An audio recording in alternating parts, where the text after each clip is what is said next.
Europe is entering one of the most dramatic demographic shifts in its history. In just 6 years, the Muslim population across the continent has grown by more than 6.4 million, reaching roughly 25.8 million. Even if borders close completely, the share of Muslims is likely to rise in the coming decades due to younger age and higher birth rates. If migration continues at its current pace, their share could nearly double, reshaping culture, politics, and daily life from Paris to Berlin and Rome to northern cities. These are not abstract numbers. They tell a story of change, hope, and fear. Understanding this moment requires honesty about the past. Muslim communities have been part of Europe's landscape for decades. The first major wave came between the mid-1950s and late 1970s, when countries like Germany, France, and the UK faced labor shortages after World War II. Agreements with Turkey, Morocco, and Algeria brought guest workers to rebuild cities and economies. Many stayed, brought families, and slowly became rooted communities.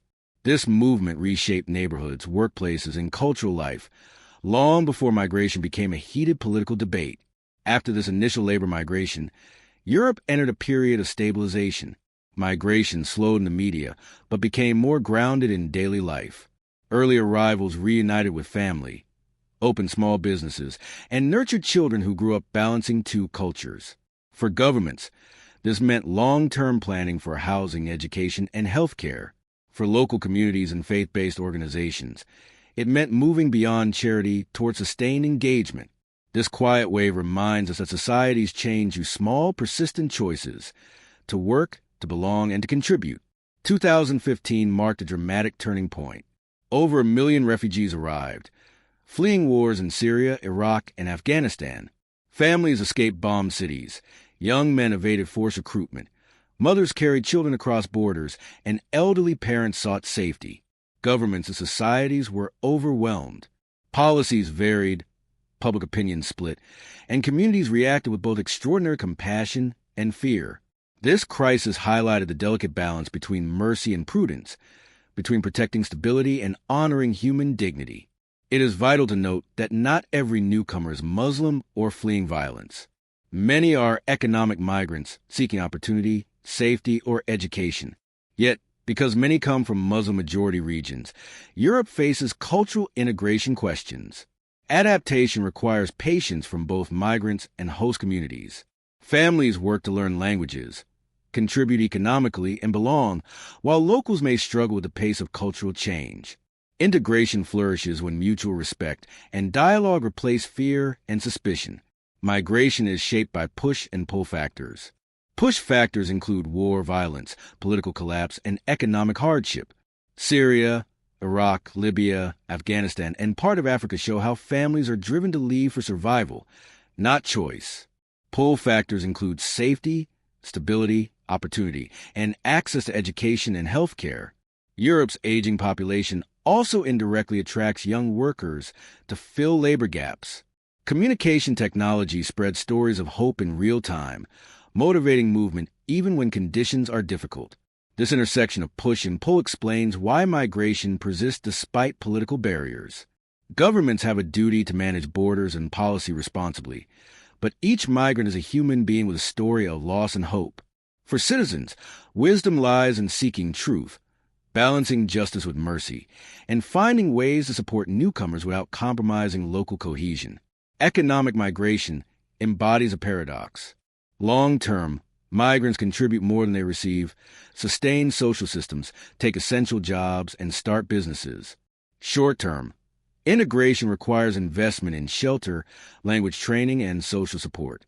Skills recognition and education gaps create initial unemployment and reliance on welfare, fueling local concerns about fairness. In France, young Muslim men face unemployment nearly double that of natives, highlighting systemic challenges. The economic reality is neither miracle nor burden. It is a complex exchange requiring planning, integration, and understanding. Cultural and societal challenges also arise. Rapid demographic changes in neighborhoods, differing interpretations of history, religion, and morality, and high-profile security incidents create fear, even though most Muslims live peacefully. These pressures have fueled political polarization and the rise of right-leaning parties advocating stricter borders. Faith and values call for the summit, recognizing challenges while refusing to demonize entire communities. Public safety, mutual understanding, and peaceful coexistence must coexist. Europe now faces two paths.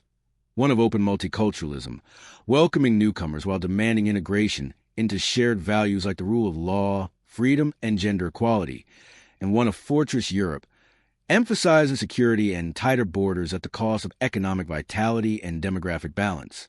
Both paths carry moral, economic, and social consequences. Ordinary citizens, not just policymakers, shape this choice through compassion, responsibility, and dialogue. Migration will not end soon. Wars, inequality, and demographic shifts continue to drive it. The real wave threatening Europe is not the movement of people, but societal division and political failure. Addressing migration requires honesty, balance, and a commitment to both human dignity and societal stability. Europe's story is complex, multi-layered, and ongoing.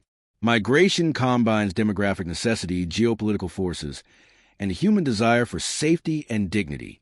Integration struggles, polarization, and cultural tension are the greater challenge than movement itself.